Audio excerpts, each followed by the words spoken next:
O Senhor esteja convosco. Ele está no meio de nós. Proclamação do Evangelho de Jesus Cristo, segundo João. Glória a vós, Senhor. Naquele tempo, disse Jesus a Nicodemos: do mesmo modo como Moisés levantou a serpente no deserto, assim é necessário que o Filho do Homem seja levantado, para que todos os que neles crerem tenham a vida eterna. Pois Deus amou tanto o mundo, que deu seu Filho unigênito, para que não morra todo o que nele crer, mas tenha a vida eterna. De fato, Deus não enviou seu Filho ao mundo para condenar o mundo, mas para que o mundo seja salvo por ele. Quem nele crê não é condenado, mas quem não crê já está condenado, porque não acreditou no nome do Filho unigênito. Ora, o julgamento é esse: a luz veio ao mundo, mas os homens preferiram as trevas à luz, porque suas ações eram más. Quem pratica o mal odeia a luz, e não se aproxima da luz, para que suas ações não sejam denunciadas.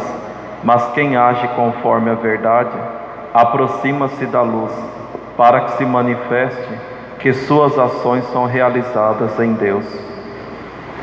Palavra da salvação. Glória a vós, Senhor.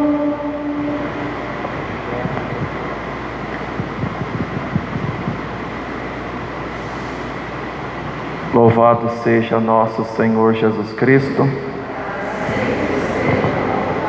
Ave Maria, Cheia de graça, o Senhor é convosco. Bendita sois vós entre as mulheres, e bendito é o fruto do vosso ventre, Jesus. Santa Maria, Mãe de Deus, rogai por nós, pecadores, agora e na hora de nossa morte. Amém. Maria, Mãe da Igreja, Rogai por nós. meus queridos irmãos e irmãs, é com muita alegria que hoje nós celebramos o quarto domingo do tempo da Quaresma. Este domingo é conhecido como domingo Letare, ou seja, o domingo da alegria. Alegria porque nós estamos no meio do tempo da Quaresma. A alegria porque as grandes festas se aproximam, o grande dia da nossa libertação. Libertação do quê? Do pecado, da morte, da escravidão de Satanás, que é a grande festa da Páscoa. Por isso que a antífona de entrada nos diz o seguinte: alegra-te, Jerusalém, reuni-vos vós todos que amais, vós que estáis tristes, exultai de alegria. Então, apesar das nossas dificuldades, das nossas provações que nós passamos ao longo da nossa vida, hoje Deus nos convida à alegria, não vivermos na tristeza. E a liturgia da palavra de hoje nos ajuda, porque é que nós precisamos sermos alegres. Na primeira leitura, apresentando novamente um pequeno resumo daquilo que o livro das crônicas nos apresentou, diz o seguinte: todos os chefes dos sacerdotes e o povo multiplicaram suas infidelidades, imitando as práticas abomináveis das nações pagãs. O Senhor Deus dirigia-lhes a palavra por meio de seus mensageiros, porque tinha compaixão do seu povo, mas eles zombaram dos enviados de Deus, até que o furor do Senhor se levantou contra o seu povo e não houve mais remédio. Então aqui nós vemos, meus irmãos, a infidelidade do povo de Israel para com nosso Senhor. Deus que faz de tudo, Deus que é amor, Deus que é misericórdia, Deus que quer conceder a terra prometida para Israel, mas Israel simplesmente fecha o coração, se volta para o seu Deus, age com infidelidade.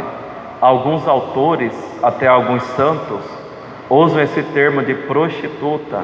Israel se prostituiu porque traiu o seu Senhor. Então o que aconteceu? Deus permitiu na vida de Israel o exílio da Babilônia por 70 anos. E olha só como diz o livro, né? Porque não houve mais remédio. Deus é tão misericordioso que Ele faz de tudo para nos conceder a salvação. Mas chega um certo momento da nossa vida que, se Deus não permitir o mal, a gente não aprende. É aquele velho ditado: se eu não vou a Deus por amor, eu vou pela dor.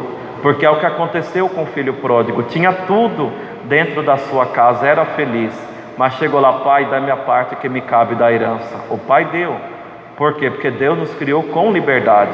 Se você quer se afastar da luz, Deus não vai impedir. Ele vai insistir para você permanecer, mas te impedir jamais, porque você tem a liberdade.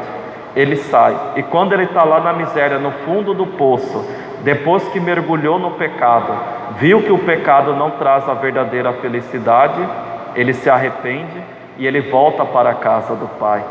Então o pai poderia ter impedido, poderia ter prendido, poderia ter amarrado, mas não é isso que Deus faz. Deus, ele nos chama, mas muitas vezes nós somos cegos. É o momento que Deus permite para nós esse castigo. Deus não nos castiga por vingança, por ódio. Isso tem que ficar bem claro. Quando Ele permite o mal na nossa vida, é em vista de um bem muito maior. É para que nós o procuremos. Até mesmo os santos passaram por esse drama, por esse mistério. Os santos místicos, como Santa Teresa de Ávila, no início da sua conversão, Jesus estava ali presente, Jesus estava se manifestando. Ela era uma santa mística, então tinha esse contato com o sobrenatural. Mas chega um certo momento que Jesus se esconde. É o momento que a alma mais sofre. E por que Deus se esconde? Para que nós o busquemos com todo o amor, com todas as nossas forças, com todo o nosso entendimento, com todo o nosso coração, com toda a nossa alma. E é por isso que na segunda leitura nós ouvimos: Deus é rico em misericórdia, por causa do grande amor que nos amou. Então a primeira leitura nos apresenta o exílio da Babilônia. Hoje nós também passamos por um exílio. Não é mais o exílio da Babilônia, mas é o exílio do nosso coração. Quantas pessoas que estão presas, carregando sobre si o peso do pecado, o peso da morte. Algumas pessoas, podemos dizer que já está com o passaporte comprado para o inferno. Quantas pessoas que estão nessa situação? Mas nós temos que lembrar, nós temos que nos alegrar que Deus é misericórdia. Por quê? Porque Ele nos amou. E de que forma que Deus nos amou? É o que nos apresenta o Evangelho. Deus amou tanto o mundo que nos deu o seu Filho unigênito, para que não morra todo aquele que nele crer, mas tenha a vida eterna. É isso que nos conforta, é isso que enche o nosso coração de alegria, que apesar dos nossos pecados, das nossas misérias, Deus nos amou tanto que nos deu o seu próprio Filho. Por quê? Porque Deus é misericórdia. Deus, Ele tem compaixão de nós, assim como Deus teve compaixão de Israel e depois de 70 anos permitiu a entrada deles na terra prometida. Assim também, meus irmãos e minhas irmãs, diante dessa liturgia, desse quarto domingo da Quaresma, nós precisamos fazer um bom exame de consciência e nos perguntar que vida que nós estamos levando. Muitas vezes a gente vive num tempo em que as pessoas estão nem aí para Deus. As pessoas vivem de costas para Deus. É muitos casais que estão vivendo adultério.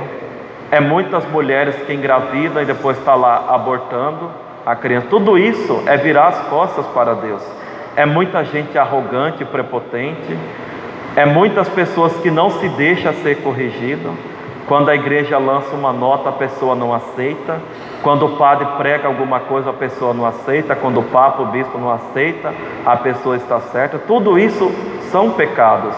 São atitudes que mostram o quanto que a humanidade está vivendo de costas para Deus. Eu poderia citar vários e vários pecados aqui, mas eu não vou falar. Porque existe certos pecados que a gente acaba cutucando, depois aparecem algumas pessoas. Nossa, padre, o Senhor foi radical demais. O Senhor é duro demais. O Senhor não tem misericórdia. O Senhor tem preconceito. O Senhor é racista. É tantas coisas. Não sou eu que estou dizendo. É Deus que está falando. Se nós desejamos o céu, meus irmãos, nós precisamos buscar a santidade. Ou seja, nós precisamos viver de acordo com o mandamento de Deus. E depois Jesus vai dizer também: quem nele crê não é condenado, mas quem não crê já está condenado, porque não acreditou no nome do Filho unigênito. O que significa crer em Deus? É aceitar Jesus, é aceitar todo o plano de salvação, é buscar a santidade. Não basta apenas aceitar Deus nos lábios e no entendimento, tem que ser com as mãos nas atitudes, naquilo que nós fazemos, naquilo que nós vivemos, que praticamos. É isso que Deus espera de nós. Então lembremos sempre, apesar das nossas dificuldades, apesar da miséria do nosso pecado, que nós somos uma miséria, que muitas vezes nos deixamos ser levados pelas más inclinações dos nossos corações, como o povo de Israel. Mas antes de tudo nós temos que nos alegrar, que existe um Deus que é Pai, um Deus que nos ama e um Deus que espera que nós voltemos para Ele. E esse caminho de volta é a conversão. Não ficam iludidos aí com o discurso da misericórdia, aquela pessoa que apronta, depois eu me confesso.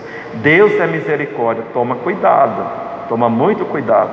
Você está tentando a Deus, você está vivendo de costas para Deus e está usando a teologia da misericórdia para justificar a sua má conduta. Então, aqueles que ainda não tiveram, esse propósito de buscar a conversão nesse tempo da quaresma, hoje nós estamos na metade desse tempo. Tenhamos esse propósito. Vamos nos converter. Vamos voltar para Deus. Vamos confessar os nossos pecados, para que no final da nossa vida tenhamos a alegria de participarmos da glória de Deus. Louvado seja nosso Senhor Jesus Cristo.